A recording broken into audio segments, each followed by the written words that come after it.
Ladies and gentlemen, our program will now begin. Please welcome the CEO of the Churchill Club, the only organization in Silicon Valley that both starts and ends their events on time, Miss Karen Tucker. Thank you so very much. Thank you, Don Fox. Welcome, everybody. One of the things that binds Churchill audience members together is that we are, most of us, actively engaged in work or in the pursuit of work with a personal intention to support and experience the benefits of innovation and economic growth. And there's so much unfolding now to make that possible with advancing and converging technologies such as AI, the Internet of Things, data analysis, communication and collaboration tools, et cetera. And so we have chosen the new world of work as an overarching theme that we will be developing in the upcoming months and year. And tonight's programs represent two discussions. It's a duet, as we think of it. They represent our kickoff of the new world of work. With each new program, our speakers will be invited to contribute relevant new insights and try to add to the conversation rather than repeating what's out there already. And as always, we ask them kindly to refrain from pitching in any form. We thank Citrix Systems, particularly Stacy St. Louis and Don Fox, for their partnership and hosting us. Thank you so much, Citrix.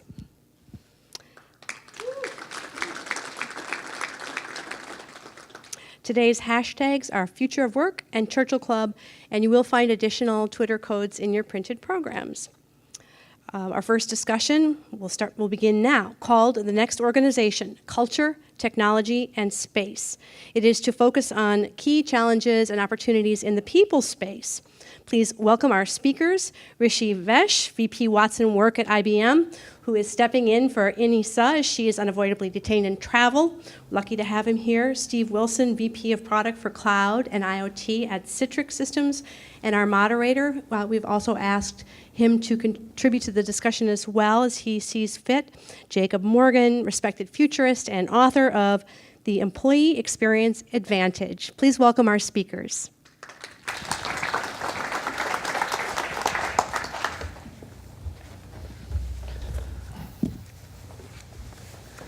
All right, hello everyone. Hello. So today, as Karen mentioned, we're going to be looking at some of the human side of work. It's a very important topic, especially as so many of us are focusing and exploring technology. So we're going to be spending a bit of time looking at things around employee experience, culture, technology, physical space, and I think we'll leave the last 15, 20 minutes or so for you guys to ask whatever questions that you want. So as we're going through, and they have no idea what questions I'm going to ask them, by the way. We looked at some broad topics, but the questions are totally not scripted, so they're not going to know anything that's coming their way. But as you hear the discussions and stuff like that, come up with your own questions so that we can debate and discuss and talk about all these things during the last 15 and 20 so minutes of the Q&A. So to get started, it wouldn't be a future of work discussion if we didn't spend a little bit of time talking about AI and automation. And really quick, I'll just chime in with the big disconnect that I'm seeing from a lot of the work that I've been doing in the companies that I've worked with, is that there's a huge disconnect between research versus what's actually going on in the business world. So on the research side, you'll see 47% of jobs are going to be automated. Everyone's screwed. You're not going to have a job. Just buy pitchforks and run for the hills. And on the business side, I interviewed companies, the chief people officer of McDonald's, the chief innovation officer of EY, executives that are running law firms that invest tons of money in AI and automation that are not displacing any workers. Right? So there's a difference between automating a job and displacing a worker. So that's where I see a huge disconnect between research versus what's actually happening. So let me ask you guys, between the AI and automation debate, well, I suppose first we should ask you to introduce yourselves. Sure. I totally forgot that. So why don't we start with you, and then we'll get to the question. Yeah. Hi, folks. I'm Steve Wilson, and I do cloud and Internet of Things, IoT, here at Citrix. I've been here for 4 years, and before that I was at Oracle, and before that Sun Microsystems. Rishi Vaish, I work in our collaboration division. I'm responsible for taking some of the IBM Watson technologies and infusing them into the collaboration portfolio. We have a series of new offerings we'll be announcing there as well. So the AI question is actually really close to my heart. I've also spent some time at Oracle, been at IBM before too, and I've kind of alternated between startups and large companies. So I think the smallest company I ever worked for was I was the third person there. So we were literally across a small table coding way back when. Yeah, and when most people think of automation, obviously Watson is one of the companies that comes up. So what's your guys' perspective on AI and automation? Why don't we start off really broad? Fear it or embrace it? Should we be freaking out or should we be okay with all the things that are happening? Whoever wants to start. I think you have to embrace it, right? It's like any new technology. There are going to be requirements around it where you're going to have to figure out where it should be used and where it shouldn't be. But there's no doubt that it's incredibly powerful and that we're starting to see the possibilities of that happening. There's no way to stop it, so you might as well embrace it. Yeah, I completely agree with the fact that we have to embrace it. I mean, it's like embrace maybe it's like a train coming down and you're in its path. But I don't think we've had technology shifts before too, and one way of looking at it, technology doesn't replace jobs. It might replace a profession. If somebody was doing something in an extremely automated manner.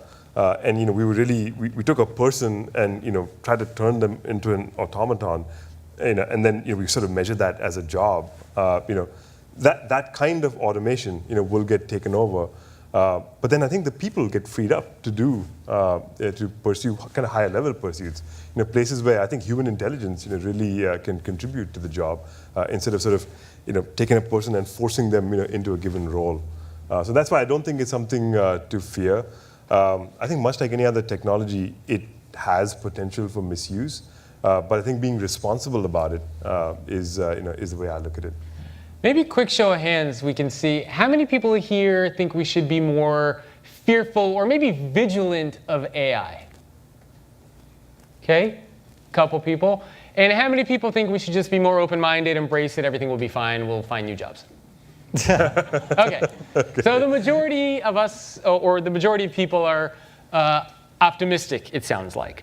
But what about the people that are fearful? The ones that are saying, well, look, a couple years ago, technology couldn't do any of the stuff that it's doing now. Now it's beating people in Go. Now we have Watson that's working with doctors and lawyers. And how could drivers and Elon Musk with his driverless truck and driverless cars, so many jobs are going to be displaced. How can you not be fearful?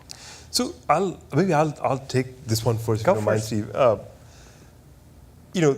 And you mentioned Watson and health, so I'll use that as an example.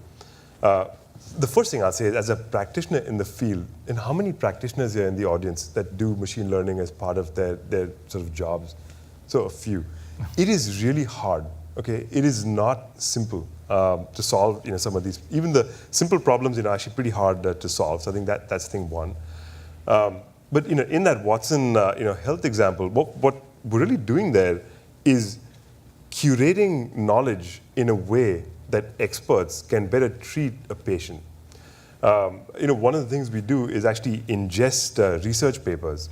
If you can imagine a busy doctor that you might visit, and they may have a capacity for digesting one or two papers in a given evening. Maybe best case 10 a month if they're rigorous about it. A machine can ingest 500,000 in an hour and make something meaningful out of it. And it can match it with the vast amount of data that exists about patients. And if that results in a better outcome for any one of those patients, that's actually really worthwhile. And all of the experts that we've interacted with kind of like the fact that we augment what they do with the ultimate aim of sort of helping someone. And I think when you view AI through that lens of the A being augmented intelligence, so you're augmenting the intelligence of human beings, I think it changes the kind of conversation you can have about AI. So again, I'm in the camp of we should embrace this, but I don't think you should candy coat it, right? Take the medical example, right? A few years from now, we're going to have automated radiologists, and there's going to be a lot of radiologists with medical degrees that don't have jobs anymore, need to find new jobs. And that's an abstract one that's been floating around, but I was talking to somebody who works at a medical device manufacturer, and they have a bunch of highly paid clinicians that look at the data that come out of those devices and diagnose things based on it. And he said they've been working with a research group doing AI to say, could I spot those things? And the AI is better than the doctors now. So absolutely, this will augment a set of jobs, and I have my own things that I'm looking at in that space, but it will replace jobs too, just like any of the other kind of automation technologies that have come over time. Or you think enough new ones will be created to keep sort of a massive unemployment? I don't know that that's the case. I think that over time, talk 20, 30, 50 years, I think the economy is going to change a lot. I think, you're going to get to the point where, a few hundred years ago, everybody worked because you were subsistence farmers. Now they're not that, and the jobs you have are much different. It's going to be a much different set of jobs, and maybe some people have to work and maybe some people don't. And we'll kind of cross that bridge as we come to it. All right, and the last sort of AI automation question before we move on. What would it actually take to create this kind of a jobs apocalypse? So if you were responsible for engineering a jobs apocalypse, what would it look like? What actually has to happen for massive unemployment, for 47% of jobs to be automated? What needs to happen for that to actually become reality? Yeah, that's what needs to happen for 47. So, one interesting way of looking at this is how much of the world have we digitized today? We here in the Silicon Valley, I think we live on one extreme edge of the spectrum. I grew up in India. I still have, a community there that, lives in rural India. And, yes, there's mobile there as well, but, by no stretch of the imagination is every single aspect of just survival there digitized to the point where you could even think about automating it. So I think for us to lose like 47% of the jobs that we do today, we would have to be living in a world where the level of digitization has grown. We haven't sort of replaced the functions that all of the functions that people do today have been completely replaced, and I think that only exists in science fiction. Like I don't think that's actually anything close to passing today. I think that's one aspect of it. The other one is as I was telling you, these systems are really hard to build. One of the hardest things about them is actually not being able to explain why a given machine learning system behaves in the way that it does. And that, what makes us intelligent is, one of the things that makes us intelligent is being able to explain, why we do something. And I don't think we're anywhere close to solving, that part of the puzzle either. So, what it would take is for those problems to get solved and for just massive digitization everywhere. But if you look at the globe, I don't see that as a sort of a near-term problem. I think you got to look at time frames. If you look at 100 years in the future, I think you have to come up with a scenario that does not cause massive unemployment, but that just might be called increased leisure time. And you got to decide whether that's a pro or a con. If you look It's a nice, happy way to look at it. Yeah. You're not unemployed. You just got more time to do what you want. Yeah. Because maybe, by the time the machines are doing all the work, you have all your needs provided for you. But in the next 10 years, honestly, if you want to talk about creating a jobs apocalypse, it's more likely that the Wall Street traders get too dependent on some piece of AI they don't understand and they crash the economy. And I'd say that's an outcome that's more likely. Take your money out of the stock market now is what you're saying. Okay, fair enough. All right, so let's switch a little bit now to the human aspect. I want to talk a little bit about corporate culture. So in this world of AI and automation and technology that we're talking about, obviously corporate culture is crucial, right? How do we create more human organizations where people actually want to show up? So maybe you guys can talk about the importance of corporate culture, and what do you think companies need to do to create more of that human organization? Yeah, So yeah, company culture is super important to not just to retain employees who happen to be there, but to attract new talent as well. Yeah, I think before you can answer the sort of, what does company culture need to evolve to, there's also kind of a trend of what people want out of, jobs. And again, you look at the globe as a spectrum, and there's third world countries, first world countries. We're still talking first world kind of problems here. I've found that much more now, and I won't make this a generational argument because I don't think it's just generational. People have stopped putting value on sort of accumulating assets. They sort of shifted to accumulating experiences. And I don't just mean like job experiences, I mean life experiences. And so if you look at the world through that lens and you say, look, most of the people that are going to work for me are looking to accumulate experiences, then you have to set up a company culture where you promote the accumulation of those experiences. So it means a lot more flexibility than you ever had in the past. People like to believe in the mission of the organization that they're working for. So you need to have a macro sort of mission. You need to have a micro vision for the team that person is working in. And you really need to adapt the culture to understanding that this is fluid, it's going to keep changing. And I think as I project out in time, that's how I see company culture evolving to be much more fluid, more mission-based and embracing of this accumulation of experiences versus accumulation of just assets. So one question on that before you jump in. So when you say accumulation of experiences, like what sort of experiences? Like what would be an example of a experience that you might accumulate? So so if I looked at the lens of accumulating assets, you want to buy your first car, you want to buy your first house, and so you set up your corporate sort of structure such that you can reward employees along that scale. An alternate might be, I would like to work in 6 different countries and perform a job function in different geographies. That's a very different lens. You won't buy a house, you won't buy a car because those will. And if you can set up an organization where you make the accumulation of that experience possible, I think you'll attract that kind of employee. So that's an example of a life experience versus a sort of asset accumulation. Yeah, great example.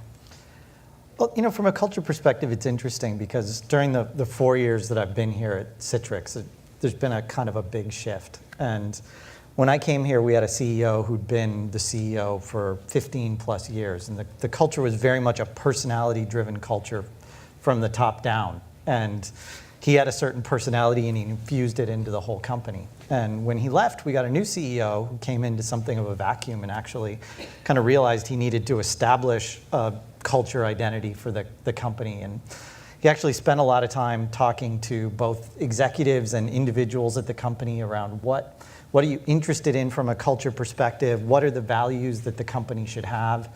And we came up with a core set of 5, but I think a couple of them were interesting. And one of them that I think really goes to sort of the future of work was we put in curiosity as a core component of what everybody's expected to do.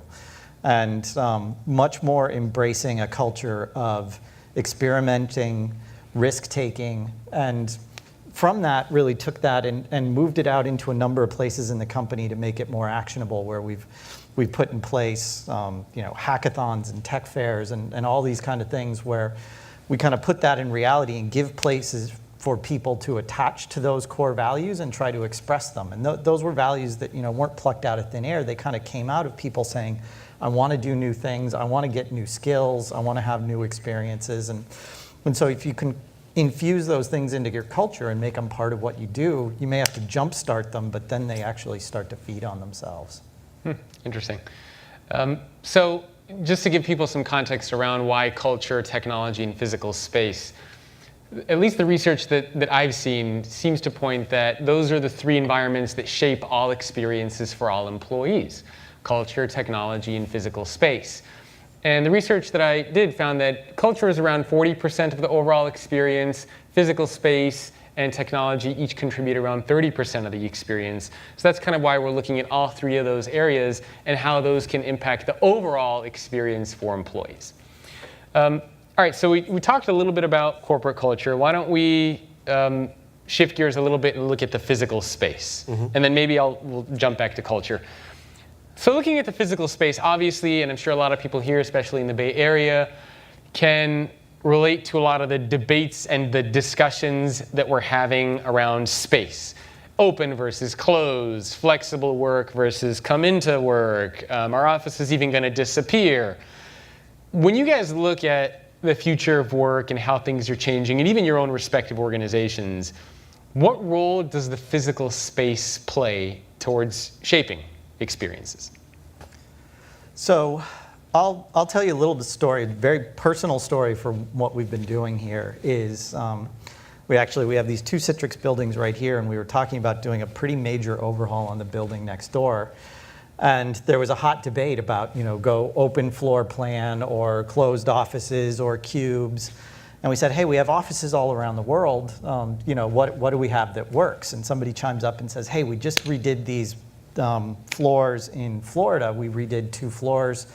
We did them with this open floor plan. It's really awesome. Everybody loves it. People went and took tours, and they saw how much everybody loved it.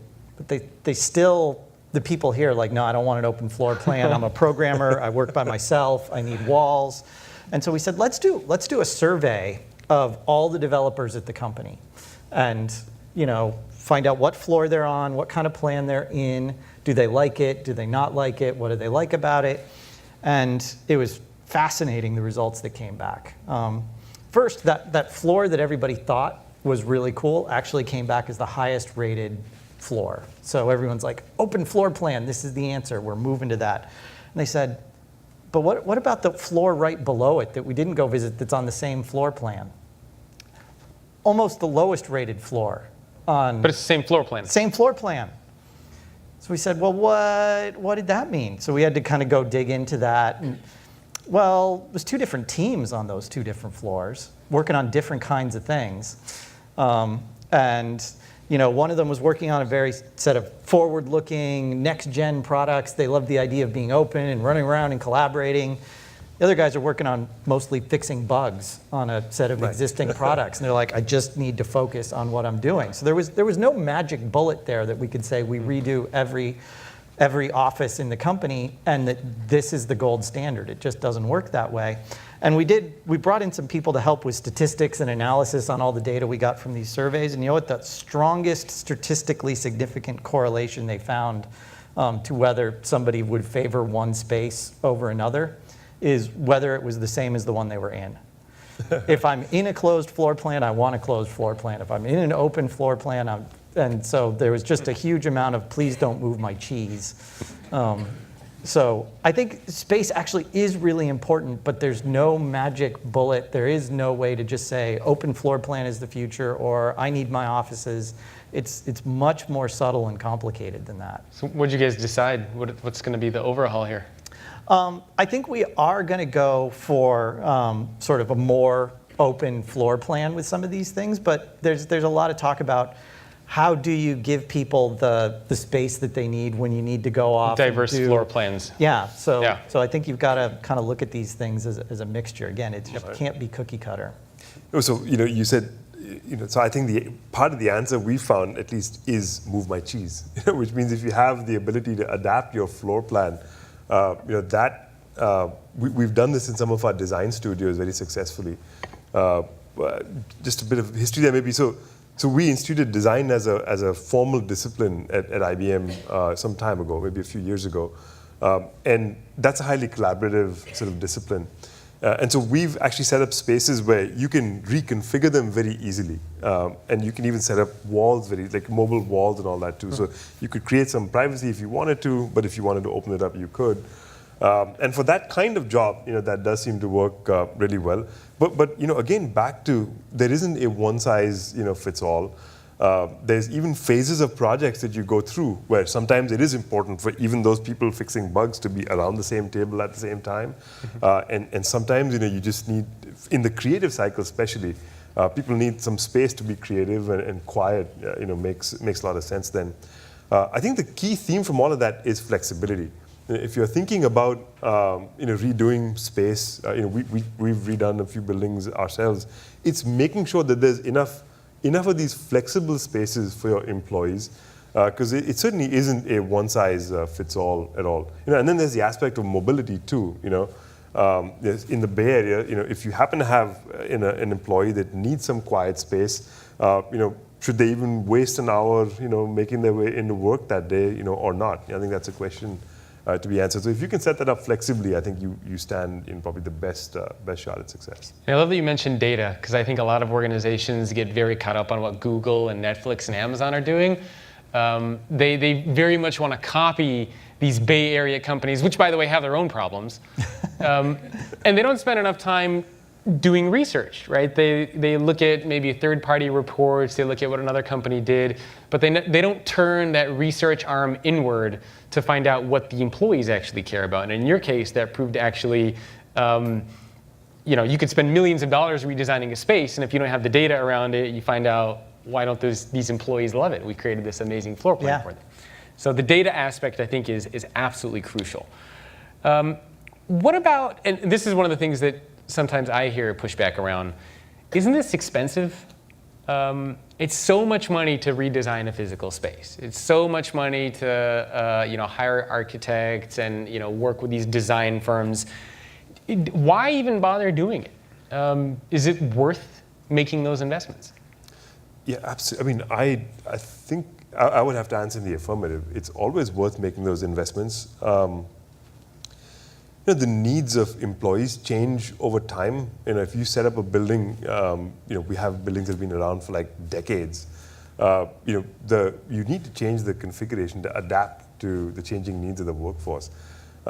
Even simple things like the kinds of communication devices you have in conference rooms, for example. You want to leverage the latest and greatest, and yeah, that's expensive, but the ROI is huge. You don't want to come into a conference room with those like projectors with the transparent screens and the Sharpie either. Yeah. Yeah. So yeah. Go ahead. No, I was just going to say that, there is a need to redesign the space. Now, how much research you put into it, I think the point that you brought, that is critical. Understand who you're redesigning the space for. If you're setting up a beautiful space like this, and you want customers to come in and experience your company, you need to deliver that experience to them in some place, and that's an investment that's worth it. Yeah. Your employees, work there every day. You need to design an experience that's, good for those employees. Yeah, spend as much time almost at the office as we do at home, so. Yeah, so I think there's a couple ways to look at the cost equation, and one of them is those 2 floors that we redid that we're sort of using as a model now, but that was expensive to do, and we spent a lot of time with designers and different furniture companies but in essence what we actually did was we moved out of one whole building by increasing the density by over 50% compared to what everyone had a hard-walled office at the old building, which is why they were afraid of moving to open floor plan, because it was different spot for your cheese. But in essence, we actually had to do an outlay at the beginning, but we had an ongoing cost savings for that for a long time. But maybe even from a more practical perspective, we acquired a little startup a couple years ago, and they were the kind of startup that literally, they had one big room that they lived in, and they had a bunch of tables, and they just existed without walls or cubes. And when they moved here, we put them in a cube farm, and they freaked out. They're like, this is the worst, horrible corporate nightmare. I feel like Dilbert. And so we went to the space guys. We said, we need to redo this. And they said, there's no money. And they just shut the door in my face. So we looked around, and I got a bunch of crafty engineers, and we went and got screwdrivers, and we took the cube heights all down by half. We rearranged them from single cubes into pens that held 6 or 8 engineers each, and lowered them all. And little bit of craftiness, and it completely changed the whole dynamic. And we did it in 2 days and spent nothing. Huh. So sometimes there's just a certain amount of creativity you can put into these things. Yeah, go to IKEA, spend $500. You really can. Yeah. It's amazing. Put a yellow couch there and some fiber optic lights, and all of a sudden, you think you're working at Google. Exactly. All right, so we have a couple minutes left before we open it up to audience Q&A. So let's spend a couple of minutes looking at technology and the impact that plays on employee experience. And I'm not talking about like the specifically the AI and automation piece, but just in terms of the tools that employees use to get their jobs done, why that's so important, and what areas or what tools and technologies of the future are you guys paying attention to that you think are going to become integral to how we work? Well, so, maybe I kick that off. So I worked for our collaboration division. And so we've spent a good amount of time just, understanding what the landscape looks like to then project forward. And we've kind of broken this down into 3 sort of waves. Wave 1, we've sort of classified as a productivity wave. And we've got products that date back decades that could have fit into that wave. Think about desktops came out, you need to put stuff on them, and and that was sort of phase 1. Then was sort of engagement. So you need to build systems where people can engage one another. And I'd argue that wave is still pretty active today. I mean, all of us probably use some form of messaging that allows us to engage inside the company and outside the company.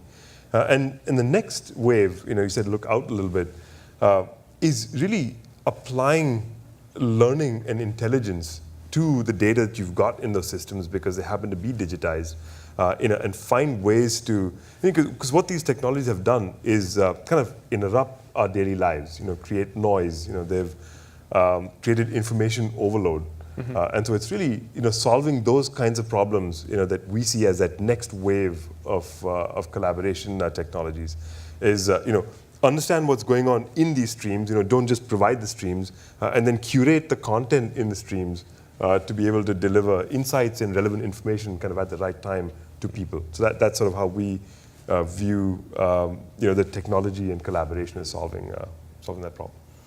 Yeah. I think the first thing that we look at right now is you're going to have a very different set of devices that you use to access your work on a daily basis. You go back not a lot of years, and the only question when you showed up is, do you want a PC or a Mac? Yeah. And that was, after that, I'm going to pour a bunch of software into it, and that's going to be where you do your work. As more and more of our data and our applications start to come from the cloud, they become more mobile. It's not just that you can access them from a mobile phone, although now you can access them from your phone or a tablet, so you got a different set of devices. There's an increasing number of IoT devices. This little thing's called a Raspberry Pi. Cost on it's about $5. This does everything that your PC used to do.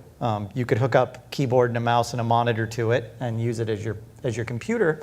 You could also use it as an embedded device, hide it under your desk, and attach it to speech recognition, voice recognition, virtual reality, augmented reality. So there's going to be all of these. There's going to be a proliferation of devices that are going to help you access your information for work. They're going to be everywhere in your environment. They're going to create a huge amount of telemetry where, as a company, you can use that to understand the patterns of your workers. What are they working on? Where are they working? For your physical space, you'll understand what spaces are being used, which ones aren't. So I think there's going to be an explosion in the number of devices and the places these devices are. But as a worker, I'm strapped down to this much less than I used to be. I don't have to come to that desk and do work. Maybe in the past I did have a desk at home and I had a desk at the office, but it's even going past that. And we've been working with companies now, sort of partnering with very strange partners for a software company, where we've been partnering with people like furniture companies like Steelcase. And they build cool cubes where your admin can move from one cube and go over to a privacy station to do something. Well, it's like, if she's going to go over there, work has to move with her. And so you have to move all of those applications and data to the cloud so you can move them around. Interesting. Maybe just one dimension to add to the sort of the devices, and we certainly see this as an even bigger trend in the future. Just to talk from personal experience. So I have 2 kids, one in high school now and one in middle school. When my high schooler was a toddler, the only way she had to interface with technology was the keyboard. We had to teach her kind of typing, and that's how you got commands in. By the time my now middle schooler, when she was a toddler, it was touch. Her expectation was touch. Well, I don't have a third kid, but I have they have some younger cousins. They just talk. I mean, their expectation is the first thing they want to do is talk to a device. Now, we're still not used to talking to devices. I'm certainly not. When I talk to a device, changed my tone, I changed my accent a bit. I'm much more formal with it. But think about this generation, being at work, maybe like 5, 7, 10 years from now. I mean, the expectation of what technology will do is just going to be different. So speech and natural language understanding, really critical, element of, I think, all forms of technology moving forward. And are there any specific technology trends that you're paying attention to versus ones that you think are overhyped? So for example, wearables, IoT, things like Amazon Alexa. Which ones do you think are worth paying attention to now, and which ones do you think are maybe a little bit overhyped that still need a couple of years before we really start making investments in them? So I think voice is one where I believe there's investment going on today. If you try to solve the problem globally, it's still a tough problem to solve. Languages, accents. I have so many people from so many different nationalities on my team. And we do voice experiments, and we're still not really good at understanding all the accents. Mine included sometimes. So there's some unsolved problems there, but I think voice is a huge one. One of the technologies that shows promise, but I think is still on the early side, is AR, VR. There's a lot of interesting use cases for augmented reality, but in the general workspace, I really would like to be in a room, like this one, but have some of you folks be in a different continent maybe. And we seem to be getting closer there, but that's one that I think will help that bridge some of that work gap a little more closely. So on the horizon. A little bit more on the fringes. Okay. Yeah. Rob, for you? I mean, I agree with you on speech. I feel it's not there yet, but we've reached this inflection point where it's getting so much better at such a rate that it's very usable for a set of tasks today, and it's about to knee over as people figure out the applications for it.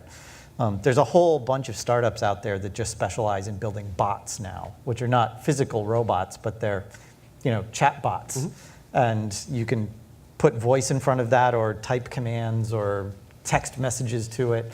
But that natural language interaction, frankly, whether it's typing or talking, is going to be very transformative. And you think about, back in the day, people actually used to like to use DOS instead of a Mac because you could do things very compactly with a small set of text commands. But the problem is you had to remember all the commands. If you can just talk to things in natural language, if you can say, rename all the files that start with the letter Q and do this, and that gets automated for you, that's going to become tremendously powerful. And so that combination of some of those AI technologies, wrapped around voice, I think will be really, really big. Yeah. All right, last two questions before we open it up to Q&A. The first one is, how do we deal with all this disruptive change that's happening? I mean, a lot of the people here work for organizations, and they're trying to figure out, man, there's so many new technologies that are coming our way. We got to think of physical space, multi-generation workers. We got new technologies. By the time we invest in something else is coming out. How do we just kind of keep our heads above water and avoid not drowning in this massively, rapidly changing world that we're all living and working in? And can we? Maybe we can't. Yeah. I was just going to say, I don't think we can solve that problem, for anyone. I think you have to expect that there's going to be several generations of technology, in play at the same time. And I think the best answer that at least we found is build adaptive teams, small teams with missions, and sort of use the spectrum, of what you've got. But recognize the fact that there is going to be diversity. I don't think you can avoid it. You don't want to avoid the new technologies. You want to bring them in as quickly as possible because they can deliver a lot of value to your businesses. So, yeah, I mean, I think from a personal perspective and from an organizational perspective, you want to put a lot of value on learning. And from an organizational perspective, how do you create a learning organization that sees it as a value of how do I embrace these things that are new? How do I learn to adopt them? How do I figure out which ones are valuable and which ones aren't, but not be afraid to experiment with those, be curious about these new technologies, embrace them, make that part of your workplace environment. And sometimes people get frustrated with these things. Crazy new thing. That's all right. If that one doesn't work, take it out, put in a new one. Yeah. But I think, especially, we all live in Silicon Valley. People like the idea of being out on the front of these things, so I think you can embrace it. It doesn't have to come with a huge amount of cost, right? These technologies are actually so ubiquitously available. You get an Amazon Alexa for $50 and learn to write skills on it for nothing. So a small amount of effort from your IT team or your software developers, and you can be really involved in this next gen wave of what's coming, no matter what business you're in. Yeah, I always like to say, think like a laboratory and less like a factory. So There you go. I think that's a good way to think about that. And last question before we jump into all of your questions. What do we do to prepare? And I don't mean on the organizational level, but for us as individuals, as employees, as people who have careers, maybe even our kids, what do we need to know to be successful in this rapidly changing world? How do we make sure that we have a career, that we have a job, that we can be successful? Yeah, I think part of the answer was the word learning. I think the best skill that at least I'm trying to teach my kids today is teaching them how to learn and training them with the fact that they're not going to be done with this in school or college. This is going to be a constant for them, throughout life. Teach people how to learn, and I think that applies to all employees. There used to be a time when you would sort of ascend a career ladder at work, and there was some cachet and some sort of stability in doing that. But today, I think that doesn't exist. You have to be curious, you have to learn, you have to be willing to embrace what's new and sort of continually teach yourself. And I think for organizations, we've certainly done this internally at IBM too. Give people the time and space to learn. I go back to that. If you're trying to get people to curate experiences, those experiences are going to need different skills. And we give people time to actually learn new skills. Not just on the job, but even on the side. I think that learning is super important. I think if you look at the spectrum of jobs that are likely to be automated on different time scales, I think jobs, obviously, that are more creative are the ones that are probably going to be the last to possibly be automated. And so looking at curiosity and creativity as foremost in what you do. Frankly, people skills, right? It's the last thing the machines would ever understand is how to really deal with a person. And it's something that when you look at our kids today and the educational culture out there, you see parts of the education culture that are being driven more and more by, I got to teach the kids more math. Yeah. And I'm like, I don't know that that's going to help you. I want to teach you logic. I want to teach you problem solving, but I don't know that you having the quadratic equation memorized is going to help you in a world where we have increasing compute power in the cloud and artificial intelligence. So I think from an educational system perspective, we've got to look at teaching people more of those soft skills. How do you deal with people? How do you deal with creativity? How do you solve problems? And less, how do we memorize facts that I can look up with Siri on my phone? And how do I, remember how to solve all these math equations, which I can have somebody else do for me? Yeah, knowledge is the biggest commodity, right? To stand out, you gotta learn how to learn. I like that. All right, let's open it up to your questions. I see we have one back there already. Okay, we have a bunch, so let's start over there. Wonderful discussion, thank you. Jeff Saperstein and I have been teaching in the State University, San Francisco State, the business school, communication school, also a career transition coach. So my question goes to the first question that you asked of what could go wrong. I don't think it's a question of, 47% of the jobs are going to be displaced. Neither the governments nor the educational institutions have anywhere caught up with whatever it is that are going to be necessary for people to adjust to a quickly evolving, not a 20-year or a 30-year evolution, a quickly evolving change, not only in the nature of work, but in the nature of organizations. So let's take IBM. The average tenure now is about 5 years among the 30-year-olds at IBM. It used to be 20. 426,000 employees stated that they want to get down to about 200,000. for most, and they're one of the best, obviously. So one of the problems is organizations really, with a tenure of 2 years for the average employee and using more and more contract employees, organizations are failing society, government is failing society, and it's not intentional, it's just happening. And Vinod Khosla, I'll leave this, Vinod Khosla said that democracy gives capitalism the right to exist. So the question really is, with all of this happening with the institutions, the organizations, we have regions that are going to be failing, not in California necessarily here, but maybe in Bakersfield and Fresno, where they're not going to be learning the way you guys are talking about it. What's our responsibility? What's our responsibility with the transparency of data? Who's designing the data? Who keeps the data? Who uses the data? And if I'm going to use data with intelligence tests to determine who gets into jobs or other criteria, this is a world that's untethered from what we traditionally had in terms of a certainty. So there's a lack of certainty, a failure of organizations, failure of government, failure of universities, and a real concern that the tech companies really are not taking responsibility in the same way that Facebook and Twitter doesn't take responsibility for hate or fake news because they looked at themselves like the telephone. We're not responsible for content. We're responsible to just do the algorithm. That's a long comment, but it goes back to what you were talking about, Jacob. It's not just, hey, does everybody believe that this is going to be wonderful or terrible? We've got some really serious issues that the sectors, such as the private sector and the corporate sector, really have to take more responsibility to help the other organizations and regions to come up to speed, or we're in serious trouble because they're not going to let us do what you guys want us to do. That's my Simple question. Simple question.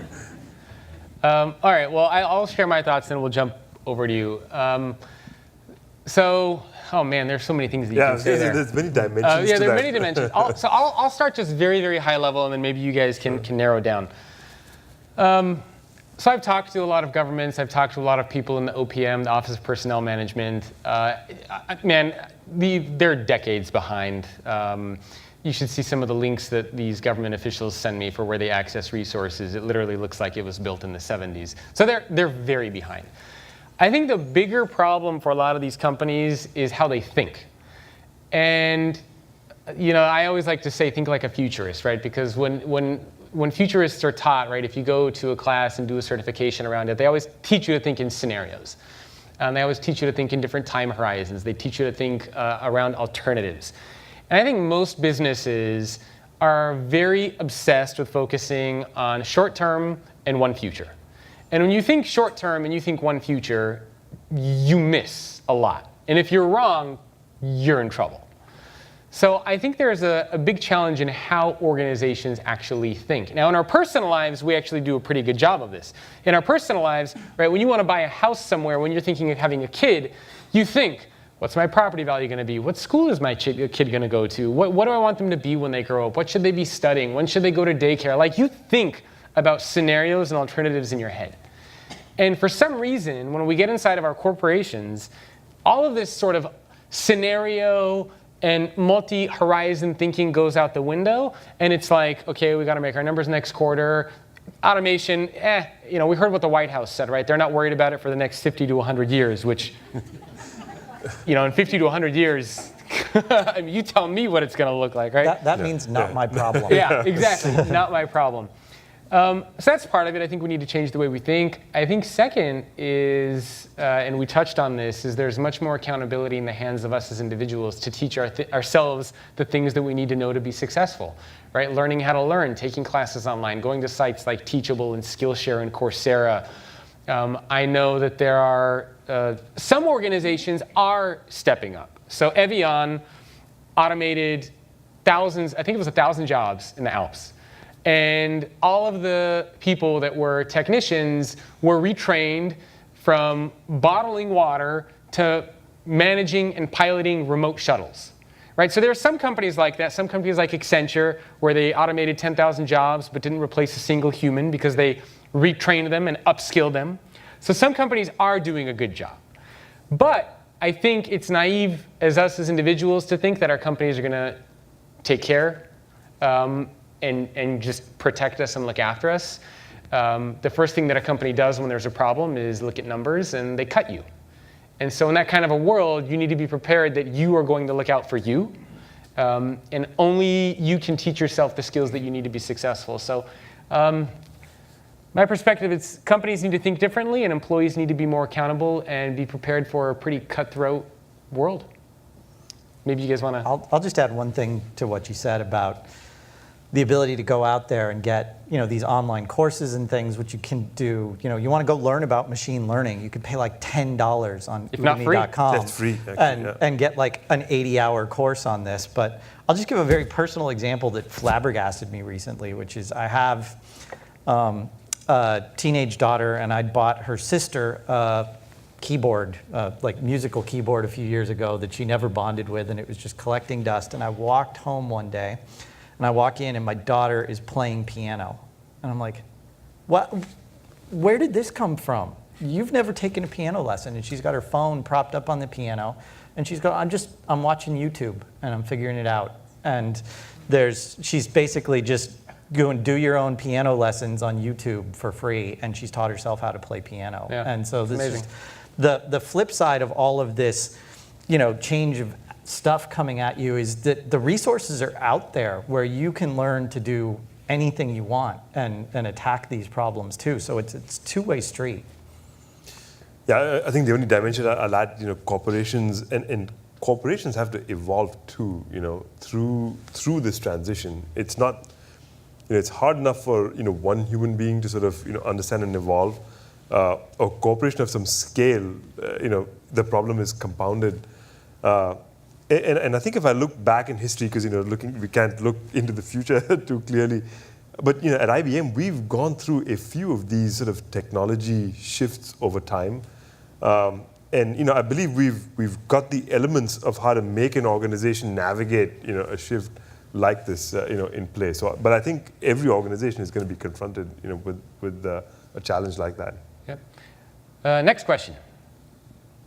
Wherever. Hello. I want to get your perspective about the impact of globalization. Given that it's becoming more of a knowledge culture, and it's the effect of digitization.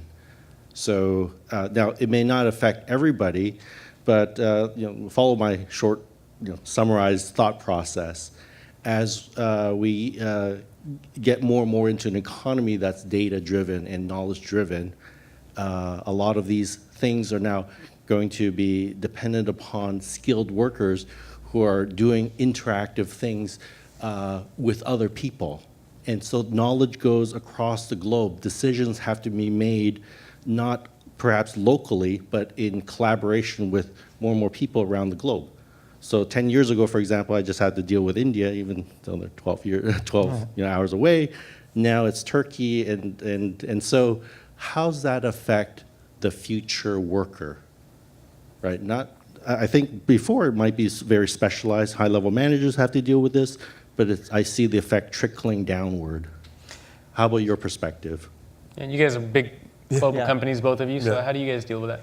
So I think that the trend you see is absolute, right? In the old days, when you talked about offshoring something, you had to move like a plant, and that involved taking the product of that and putting it on a boat and shipping it somewhere. So it was much harder to think about that. Today, in the world of software, software is one of the first things to get outsourced, and we talk about that all the time. And certainly every large software company in the world does development all over the world, right? We do it here, but we also do it in India, and we do it in China, and we do it in Eastern Europe. And frankly, there's a huge business that goes into creating the tools that allow people to collaborate over those kind of distance and time zones and everything like that. And actually, the world of a software developer is much different than it used to be because of that need to collaborate. The systems that we build are not these small monolithic systems that Steve Wozniak can just hover over for 6 months and build a thing, right? Nothing gets built like that anymore. They're built by global teams. They're built at scale. They're built by hundreds or more of developers, and so even the software developers need to have more social skills of various types, and it becomes increasingly important. And so it's not just the managers that need to learn how to interact across those borders. It's absolutely all the way down Cultures, to the leaf languages. nodes. Yeah. Yep. Yeah, I mean, and the only thing I'll add to that is, I mean, this isn't, I mean, we've been doing this for a long time.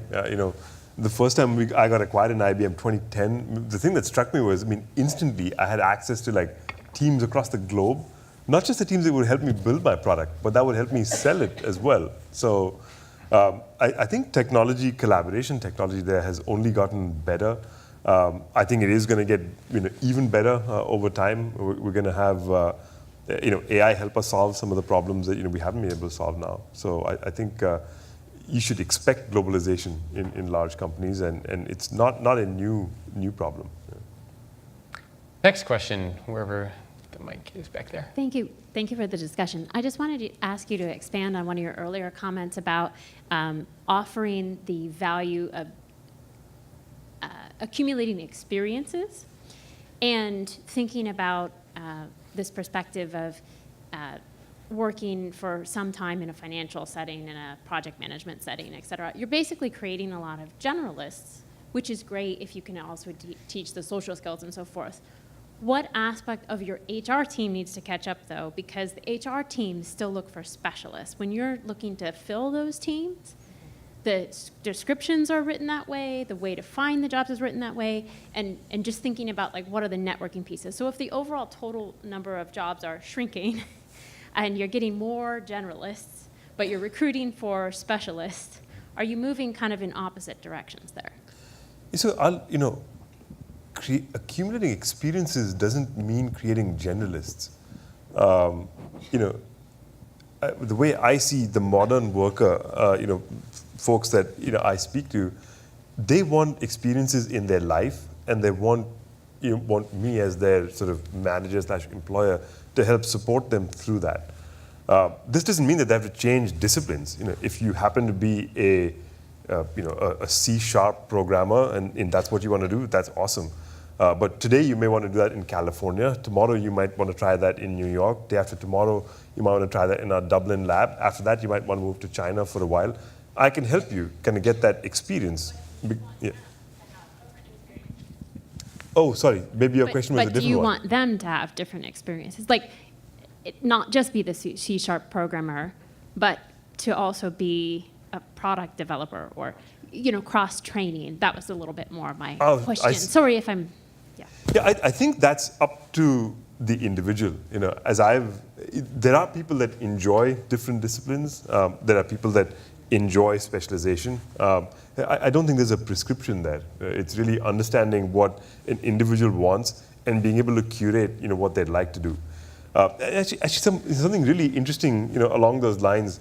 A lot of people think they want to be a manager, and by manager I mean, I want to be like a VP.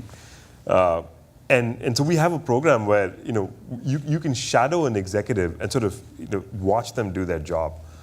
This is remarkable. I mean, I've not come across this in other companies in my past. This is kind of, I thought this was amazing. And you'll find that people sit in and when they discover what you actually have to do, they really don't want to do it on that regular a basis. They're like, okay, I got my taste of what this looks like. So that's what I mean by providing experiences to people. And then for some people, they're like, wow, this is awesome. I really want that challenge, and then you can give it to them. The analogy I like to use is think like a taste tester, right? So how do you figure out what your favorite food is? You got to try different foods.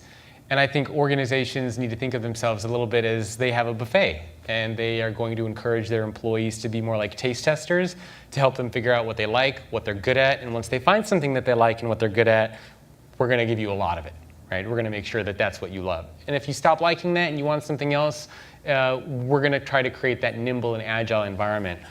The problem I think you outlined is one that HR sees quite frequently, is that HR is consistently viewed as a team and a department that needs to be there because it has to be there. It's about legal and policies and regulations. They're not typically seen as a department that's responsible for empowering the organization, for shaping the future of work. They're there because if we don't have them there, the lawyers are going to get mad at us. And it's a big shift to move away from compliance to a strategic partner. And I think that's the big direction that we're moving away from.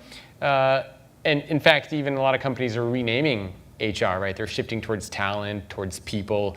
It's not just the naming conventions that are crucial, but it's how they think about themselves. And I think moving away from compliance and you only come here when you're hired or fired to we are going to help shape and build this organization and transform it and think of culture, technology, and physical space and partner with different teams and regions. I think that's ultimately where we're going, for HR at least. Next question. Yeah. Hello. Yeah. My name is Jayan. My question is related with automation and IoT. Once we have so much of automation everywhere and then also so many devices on the internet, IoT, security is very important for all these devices and automations. So are we ready with for that security, and what is your thought on that? So good question, especially with the recent hacking things we've been hearing about. So, I mean, security is not just the biggest issue in IoT today, it's the biggest issue in business, full stop. And when I go talk to enterprises out there, it's the top of everyone's list because it's the thing that you get fired for, not only the CIO, the CEO, right? I mean, the guy at Equifax got fired yesterday.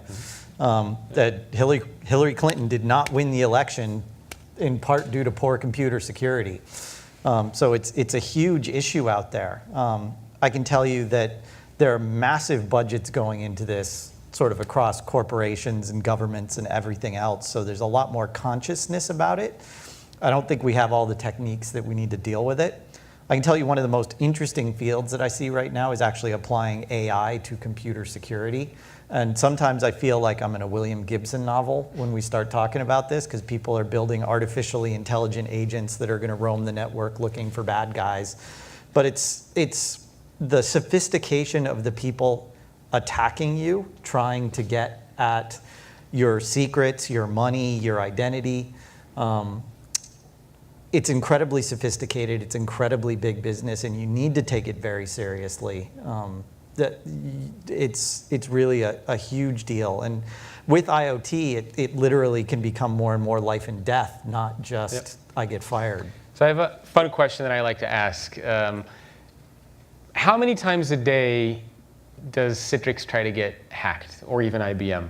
Do you guys know? And I talked to Jeff Smith, the former CIO of IBM, who gave me a scary number.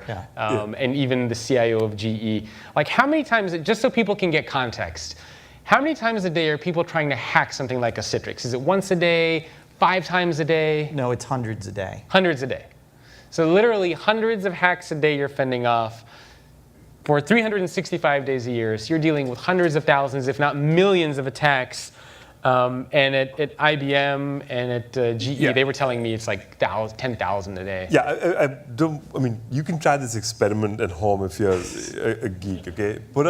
Buy a domain, put up a web page, and there's a little bit of open source software you can stick in there to give you kind of, who's visiting your homepage. And pretty shortly, you'll find a series of bots from IP addresses that you don't know where. Without even promoting the domain. Without even trying to, you're in the domain registry system. Eventually, someone's going to find you, and this is when there's no value there. It's just a web page, So yes, I think the question was, are we ready? If any company ever thinks they're ready, they fail. Because the one thing that you have to do is constantly beware. I think that's sort of the game. And we have a huge division that focuses on security at IBM. This is I'd say one of the it's a fast-growing piece of our portfolio for this reason alone. It's really critical, even more critical today. Is it possible to even be that secure, right? Because even at Equifax and all these companies, like, there are smart PhDs, top-level grads from the best universities. Like, these are some smart people that are building out these infrastructures and systems, and they're still getting hacked. So one of the things that is the most incredible thing about the Equifax scenario to people who've looked at it is not that they did get hacked, because it does happen, right? There's so many places it can happen from. It's the appearance that they had no plan for what happened afterwards. when, I mean, clearly that was the most extreme case of let's not tell anyone, let's try to hide it, let's sell our stock. But, right? But all the right moves. The assumption should be on the part of every corporation is you will be hacked. What are you going to do about it? And you need to build the plans for that in advance. You don't want to be building that under the high stress scenario after it happens. You don't have time to do it then. You need to build those plans in advance.